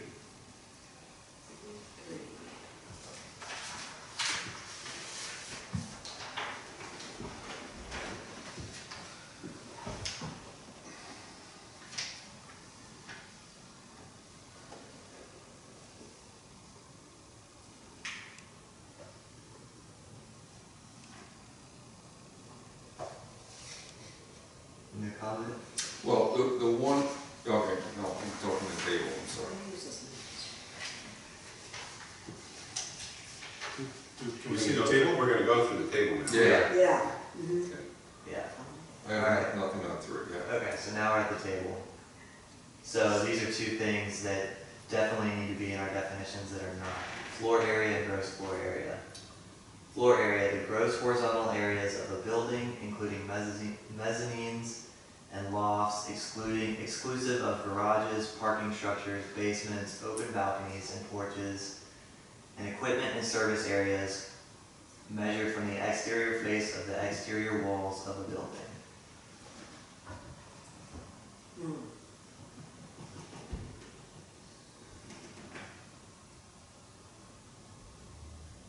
Where did the exterior, where did that come from? From another ordinance. This definition came from, there is pretty much a planning list of definitions.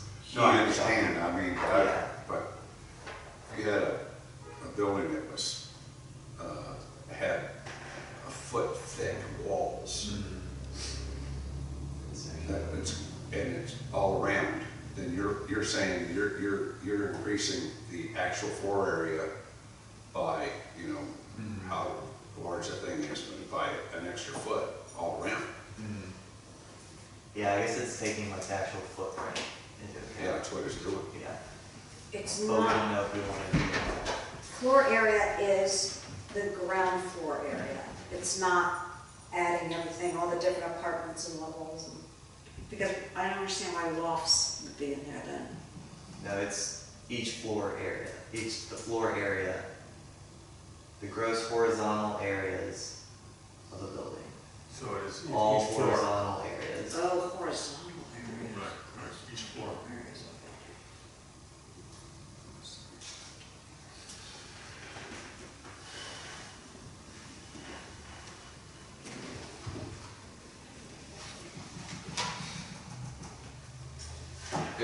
I don't have a problem with exterior because all your structured designs are typically to the exterior. Yeah, well, that's fine. If you had to verify, you can pull a tape and then walk around the building. So if you were to take length times width times height, would that be the floor area? No, that's not area, that's volume. What? I'm sorry, everybody was talking. Look at your house. Your first floor is certain square foot, the second together, that's your floor area. But height wouldn't take that into consideration, no? If you had just one floor in a 50-foot building, the square footage would be just the amount of that floor, Right. two-dimensional. Okay. That would be just length times width. We're okay. I think Okay, everybody's okay with those? Yes. Okay. All right. Residential. So, single-family residences, multi-family residences, mixed-use development. So we'll just go with one. Single-family residences, 2 spaces per dwelling unit, and then I'm recommending in all districts other than R1, Which is the whole town. which is the old town. Yeah. Which is a historic, right? Yeah. Yeah. Because, I mean, otherwise none. You know, just thinking about if you were to build a home without a driveway, you have to go to BZA. You know, all these homes that are being built should be going to BZA when they're not building off-street parking because they're required currently per our ordinance for single-family residences to provide 2 off-street parking. Oh, in the historical district? For every single-family development. That's interesting. So that's kind of what's going on. I mean, if we want them to require that, because that might be something we actually want to require, then, you know, it's kind of a little bit of a, making it a smaller footprint that you can build on, but if we want to do that, then we should do that, but. We could just let them go to BZA and they can approve them, or deny them. Yeah, I'm not looking to do that. So you agree with that? Yeah, I'd say, you know, excluding because you've got a limited number of build-outs on vacant lots right now remain in an R1 district. So you don't want to require parking spaces? Okay. On street, yeah. Okay, so the mixed-use development, Yes. So that's different than what was approved previously by council. so I'm trying to, is 1.5 spaces per dwelling unit. Got that? one space per dwelling unit for age restricted.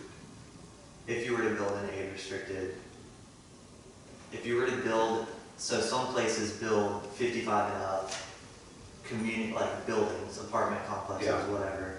So Okay. that would only allow, you only have to build one space then instead of 1.5. Okay, all right. Then it says plus one additional space per 200 square feet of gross floor area. Is that for the dwelling unit?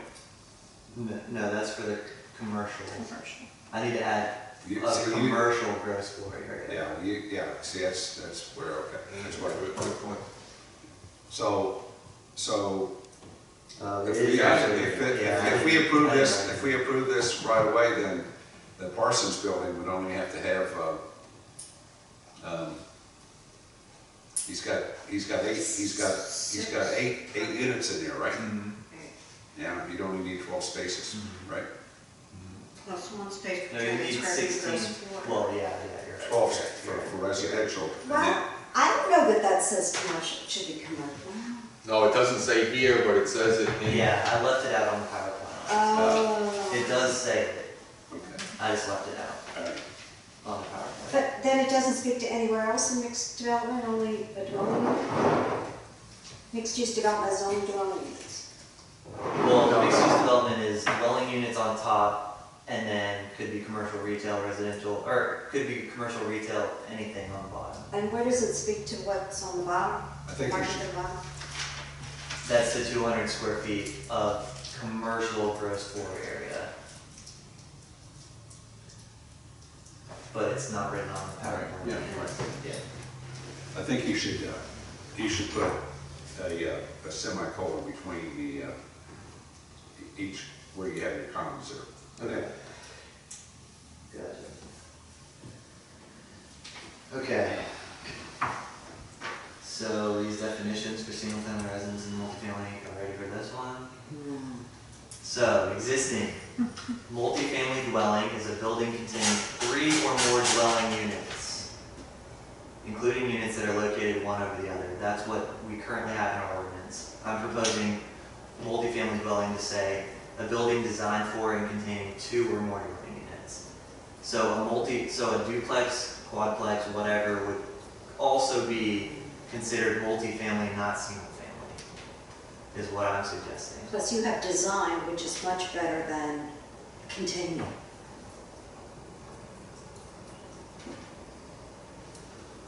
So that's my proposal, is to switch those two out.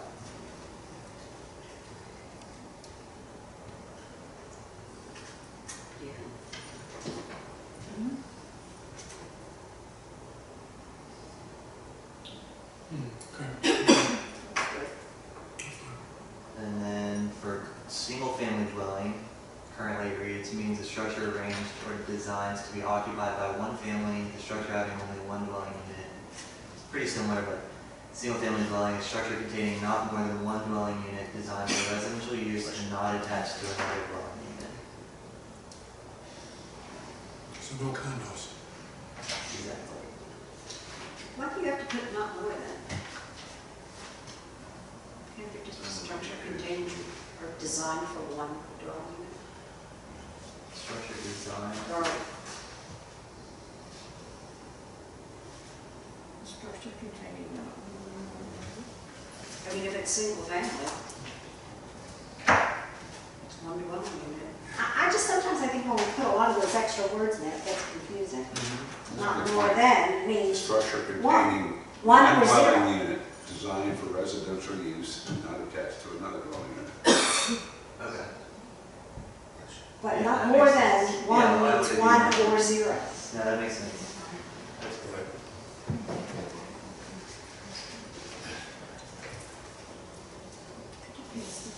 Yes! Dinner? There's a lot more Dove chocolate right here if you're getting empty. All right. There you go, Sam. Keep on going. no, I So for townhouse dwelling, existing is a one-family dwelling in a row of at least 3 such units, in which each unit has its own interior, blah, blah, blah. and then proposed single-family attached dwelling, which is a townhouse, a dwelling unit, which is located on an individual lot of record and which is attached to another dwelling unit or any adjoining lot by a common wall. Okay, an individual lot of record. So if you have a condo townhouse, that's not a townhouse? No, exactly. That would be, Did you make this up, or did you, Took it from something else, yeah, from a different ordinance. the proposed, right? Yes, yeah. Which I'm sure that ours took it from something else. yeah. That's how You mine always is. take everything from Right. I agree with that. I mean, the existing is wrong. Yeah. That's not right. Because then, if you're building a townhome, it has to be at least 3. Yeah, that's right. I've seen it too. Yeah. Well, does that make it a duplex? It's two. No. Well, Yeah. that's the thing, well, we have a duplex. Who did, actually? I don't think we have duplex. No, we don't, never mind. We do need a duplex definition. Well, it would be, I mean, yeah, that's a suggestion. I could have duplex.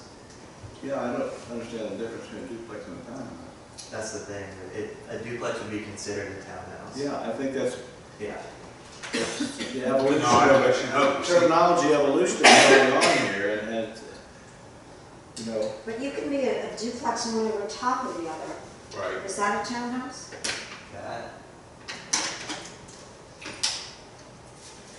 would be, Because it couldn't be on an individual lot, then. right, that'd be multifamily. See, I think a town, I didn't, like a statue or whatever, a townhouse, don't they have the wall, the common wall? It's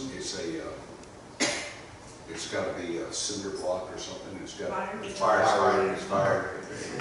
And, you know, our duplexes aren't that way. I think just historically, because we have so many duplexes, we have to include it. Yeah. Do you all agree with that? I can look up, I can do that. Yeah, we've got to make sure that it's not side by side, but side by side or over and above. A duplex can be on top. Well, that's what, Yeah. yeah. but I picture like a row of 6 individual dwellings that I thought those were townhouses. I lived in one that I had, there was somebody living left and right, but I was the only, I had 2 floors, Right. Yeah, that's right. and there's, 6 of these things. Yeah, that's a Right, townhouse. that's a townhouse. Yes. But I don't think a duplex is a townhouse necessarily. Yeah. Okay. Also, then you do have, I assume you have a definition there that includes a townhouse that doesn't have Well, in Bay Creek, individual land. Bay Creek has a lot of these 2 dwelling places, aren't those called townhouses? The two what? Structures that are, where there's 2 buildings that are attached though, aren't there? Yeah, In it's In Bay Creek? Yeah. What are those called? Newport. You Oh, know that? Newport, I call What are them, those called, condos, townhouses, or duplexes? I call them duplexes. They're not called duplexes. No? They're So not called this definition townhouses. would say it was a townhouse. Carriage. They're carriage homes. Oh, excuse me. Great, great, yeah. You're Well, right. you can really call them whatever you want if you were like And they're Bay Creek condominiums individual or Bay Creek lots. townhomes. Well, that's what this. But per a definition, Townhouse. that's what it would be a townhome by definition if we were to adopt that. But it wouldn't be a townhome currently because it has to be at least 3 units. Okay, so we'll go together from that, add duplex definition, and make sure that upper and lower. And rethink that, well, I don't know. So you have a definition that would cover a townhouse that isn't on an individual lot. And what would that be called again? Where would we find one of those? All over the place. Where? Not here. You could easily, that could happen in one of those PUDs. Why not? Well, that's the It thing. becomes it's a condo really. That's, Because you don't have your own piece of property, but it's a townhouse that has a separate entrance on the street, yes, or on the front yard. But you don't know the land. Yeah. But this doesn't talk ownership of land, it just says on an individual lot. Well, it couldn't, it will, but but that's right, you know, when you purchase like something in patent hands, you're not getting the land, Correct. you're just getting that piece of, right, that, It'd be a condo, so we That need to condo. probably define condo then. yeah, Condominium. yeah, Because we want, because we're gonna get more of them. well, Yeah. there's a lot more condos than that. I mean, all, like, the buildings down, next to Kelly's and Galvamic, those are condos above.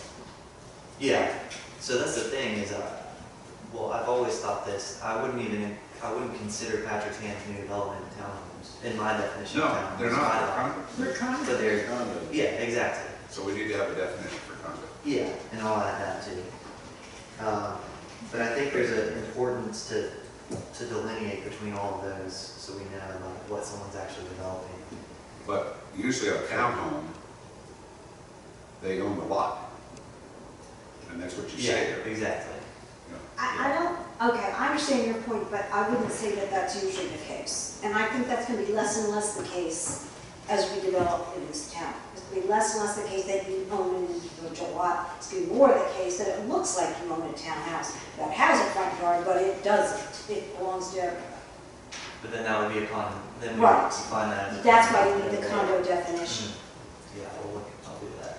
I always thought that condos and apartments were the same dwelling wise, it's just whether you own or lease it. Because, you know, if I get into a formatting problem where I can't use 522B and it says what apartment, I always put B, apartment B. But I own it, so it's a condo. So I don't know, that's how I've always understood. Yeah, Not that there's any structural differences. But you don't have the right to put a shed behind your condo. exactly. You don't want more in Yeah. Okay. it. Okay, existing none, proposed single-family detached dwelling, a single-family dwelling that is located on an individual lot of record. Single-family dwelling that is located on an individual lot of record. Existing none? We don't have a definition for single-family. Oh, I'm sorry. Yeah. Yeah, we've been here a while. Yeah, we just have, Are we ready to? Pause? Let's go to 8 o'clock. Okay. what's on there? 5 to 8. Okay. These definitions are gonna appear where now? They're gonna be under the definition section in Article 2. All right, Maybe that. so I just be cautious, because you're changing things as a result of talking about parking. Okay. Those terms are used all over the place, and you don't want to now screw up Right. the intent. Yeah, that's true. Are there any more definitions that we have? Not in this, not right there. I mean, yeah, and there are more Okay, all proposed right. right now. Let's see if we can get down at least through the residential here Yeah. real quick, okay? All right, home occupation, one space for businesses that allow customers. So that would be in addition to your already required 2 spaces for your, if you are requiring that, or it's not conforming, but then if you turn it into a home-based occupation, then you'll have to provide 1 off-space parking if you have customers. One off-street parking? Off-street, yeah. How would you provide that? You don't own it. Oh, off-street parking. How would you do that? Wait, what? In the whole historic town, if you wanted to have a home business, like a bakery, like Yeah. Jean used to have, she couldn't have put a parking space up her lot. Yeah, well, it would be like, if you already have the parking, off-street parking, like if you have a driveway or something, then that would be your off-street parking. But if you don't,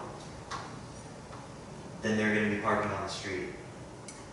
Yeah. And which is fine, if y'all don't mind them parking on the street as a customer, you know, then we can get rid of home-based occupation, you don't have to apply, you don't have to add in parking spaces. I mean, a home occupation, you're giving, the approval is being given to a home occupation. It's generally not one that generates a lot of cars. Yes, exactly, you So- don't want that. For sure.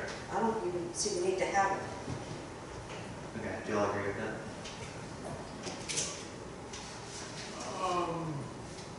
Or keep it as a category and say no additional requirement. Yeah. It should, somebody got a question. Yeah, I think that's better. I mean, Okay. how many, do we know how many home occupations we got here? I don't know. I'm sure. They're supposed to report that. Well, yeah. Deb, I'm sure Deb knows. I just don't know off the top of my head. I mean, if you went, if they did it right, they're supposed to For sure. assign, they're supposed to have a BPOL, right? Yeah, definitely. All right, child and personal care uses, 1 space per 2 employees.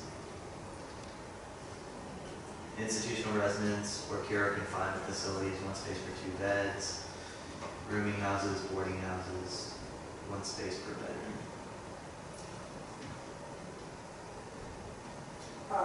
I'm not really gonna say much about that because I really don't think we're gonna have it, but Yeah. it doesn't make a whole lot of sense to me. What doesn't? Is that? Well, I go to Heritage Hall all the time because my Aunt Jane lives there, and I'm sure they have more than 1 space for 2 beds, because they have a lot of employees. But is the parking lot full? Or is it wasted? Not parking? always, but of course it is often. It depends on the time of day. I would like to see if it was full at any time of day. If you can provide me that, then I'll. I'd also have to count in the Mother's spaces. Day, it's gonna be full. Yeah, well, yeah. Okay. Hope I only have to use the freezer space when I goes. Okay. Come on. Okay, so child and personal care uses, any establishment that provides regular shelter, care activity, and supervision with or without academic institution for 5 or more children. Institutional property category, any property which is used for institutional purposes.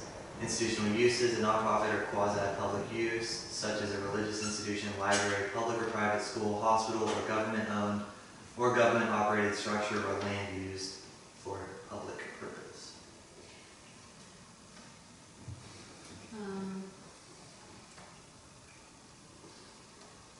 None of these would require a drop-off situation like we have at the Christian school? No, that's an institution. That would be an institution. It's a nonprofit. Yeah. Dennis, aren't you gonna comment on the second bullet? Here, I've used institutional and property. So let's skip both those words in there. Any which is used for purposes. So you may wanna look at that. It's It's a very good point. Yeah. Very good Wait, point. Yeah. About I time see, on I it, see, that's I all. see. Yeah, An institutional property is an institutional property. gotcha. Isn't this also supposed to be for loading zones or no? Are loading zones included in this? Yes, but loading zones, it's not like drop-off loading, kind of like school stuff. We do talk about like stacking spaces and stuff for like drive-throughs and things like that, but no, that's not. Is there a different table for loading zones? There's not for loading zones in that regard. Is that what you're talking about? This loading zone? No, not necessarily even in that regard, but I just haven't seen loading zones anywhere. Yeah, so I was that's- just wondering. No, that's going to be the second section. Okay. Yeah. Okay. Cool. So that's. Oh, we still have more. We can keep going. Tourist home, bed and breakfast, other temporary residences, renting by the day or week. 1 space per rentable bedroom plus 2 spaces if the owner/landlord lives on the premises. And which is the I think bed and breakfast Airbnb under? require that the owner live on the premises, doesn't it? Yeah, But it's- tourist homes don't. No, here. So this is covering all the bases of Okay. It covers, say, the basis of all what? a tourist home and a bed and breakfast. What about So Airbnb or VRBO would be under this category? It would be under this category, but the landlord doesn't live there, so they just have 1 space per rentable bedroom. Yeah. Mhm. Hotels, motels, and similar businesses or institutions providing overnight accommodations, 1 space per unit plus 1 space per 5 units for visitors. So that's like adding on, And then extended stay hotels and motels, 1 space per unit plus 1 space per 5 units for visitors. Mhm.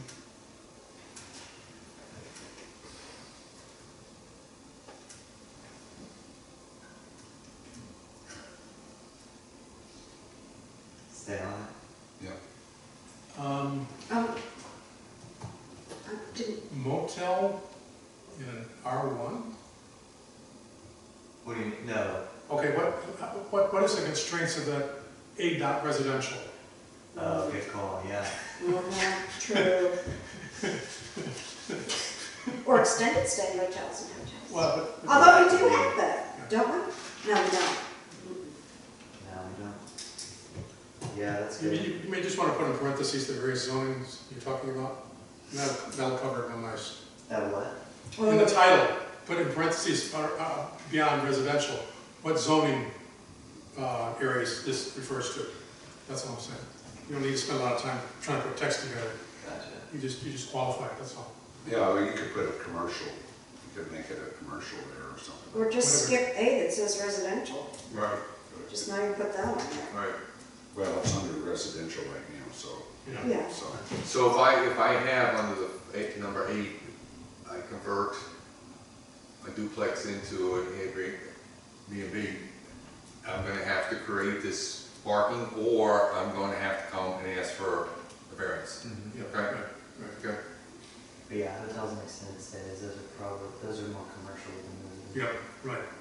The good thing about that is you would have to, if you were requiring a variance, your neighbors would be told that they could come and speak. Yep, right, exactly. So, So if they don't speak, too bad for them. Young House Love, who has their duplex there, that they're gonna rent out, it's got 3 bedrooms in each one, so they have to have 6 spaces on Peachtree. Off street spaces, yeah. Well, there isn't any, No, I know it, I know. so, Yeah, Or go for a variance. or go for a variance. well, I mean, it's, hey, you can park around the corner. I mean, a lot of what I'm hearing about with parking is because of the VRBOs and the Right. Airbnbs. I know, okay. I actually, I think that's a good point. I think that's a great point. Oh, I'm so sorry. You can't rent out all 3 of your bedrooms. Okay. So I got those. Extended stay, hotel, motel, a building containing 6 or more guest rooms intended or designed to be used, or which are used, rented, or hired out to be occupied, which are occupied for sleeping purposes for guests, and contain kitchen facilities and food preparation, including but not limited to such facilities as refrigerators, stoves, and ovens. May also be known as apartment hotels. So it'd be like an extended stay, like a home suites, which we could probably simplify this definition. I wouldn't mind if you would send us these definitions again. I mean, you haven't sent them to us. They're in it, they're in Yeah, it, they're in here. They are? Yeah, they're in the managers, Yeah, come in here. in the staff report. The back, okay.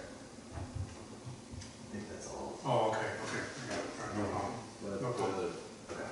extended, doesn't that imply some time limit or some number that refers to how long? Well, it's the intent of what you're designing. So like if a home to suites, you could stay in it for a week, or you could stay in it for a day, just depending on residents, like what it you need it for. Yeah.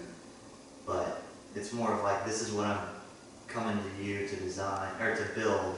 Okay, okay. Yeah, so then you would provide that.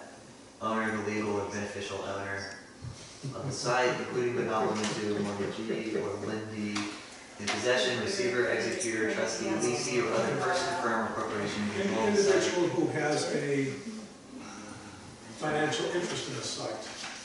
It could be a renter. Okay, Legal or beneficial owner of the site. you need, I mean, we obviously you leave it just at need that. to, figure out a way to restate the word owner without using the word owner. Oh, okay. That's all I'm saying. I got you.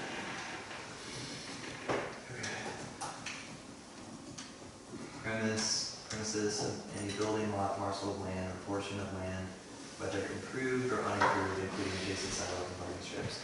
This means not that it has to have parking strips and sidewalks, it means that it includes those portions. So like, even though that's in a right of way, that's still on your premise, it's your premises.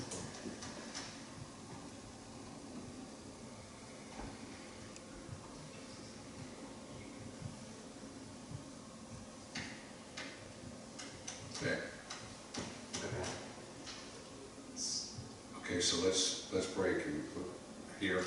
This is, Okay, These are just the last one two. question. In this residential accessory dwelling units, do we need to I know, address? I forgot to add those in there, so. oh, wait a second. We got, this is part of A still. Let's just finish this last one up, Yeah. temporary mobile homes. Yeah. Okay.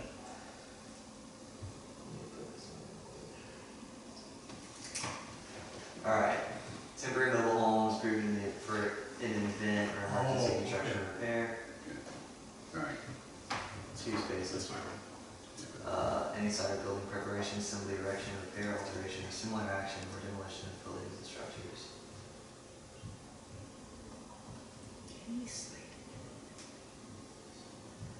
Yeah, right, right. All right, so we're gonna add, or next time talk about accessory dwelling units? Yeah, In I'll a add second. that. All right. Okay. All right, so we'll take care, we'll pick up with this, the next one, okay? Yep. Yeah. All right. I mean, I want to say one quick thing. I know this seems like it takes forever, but I've worked with these things before, and I've had to take them to court. It is really important to word. Yes. It is really, really important. Because anyone could come in here and be like, oh, you say construction, this isn't considered construction, and we have nothing to legally back that up. Yep. All right, all right. We always have to get legal. I mean, Zelo's would have some words about this too. Okay, do we have any new business? Other business? Announcements? Motion to adjourn? So moved? Second. All in favor? Aye. Thank you.